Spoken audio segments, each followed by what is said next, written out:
Hi there, I'm Callan the author of Mountain Beltway, and I wanted to do a quick little video book review with you where I just talk about a couple books that I've read lately and share them with you. So the past semester has been a really busy one. I haven't had a whole lot of time for reading, but two books that have been pretty easy to read are books that are presented in cartoon form.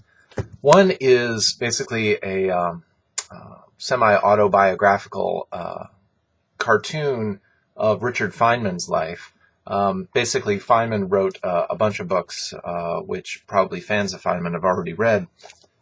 In this book, two authors basically take those earlier writings and turn them into cartoons, full-color, glossy pages, sort of sketchy little cartoons of Richard Feynman doing his work.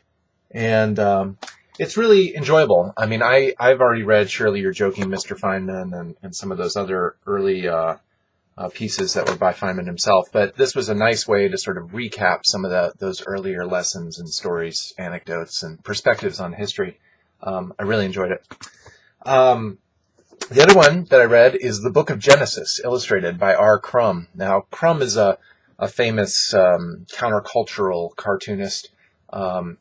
But this he approached as basically a straight-up illustration job, where he just simply took the biblical story of Genesis and presented it in graphic form. So, like for instance, here we are looking at the Garden of Eden and Adam and Eve and things like that. He does present both.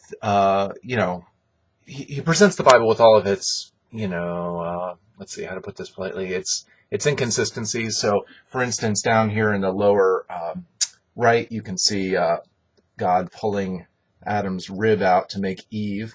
All right, and then he also presents the other version that Genesis has about the origin of Eve, where God creates Adam and Eve at the same time. It has one of my favorite stories, the bizarre story of Lot and the obliteration of Sodom and Gomorrah. Lot's wife turning into a pillar of salt, and then Lot's daughters getting Lot drunk and seducing him. So great tales of morality to be learned there.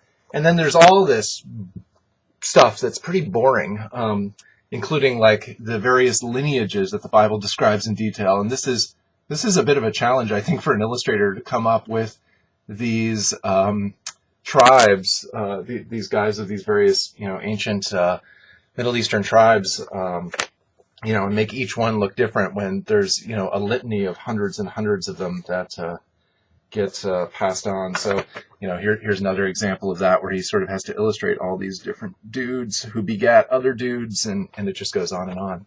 But at any rate, I'm as an atheist, I feel like I should probably get to know the Bible, even though I'm not naturally drawn to it. And so this book was a real, entree for me into that world. So I can now say that I've read the Book of Genesis, and now it's time to have Crumb illustrate the rest of the Bible, so that I'll read that one too.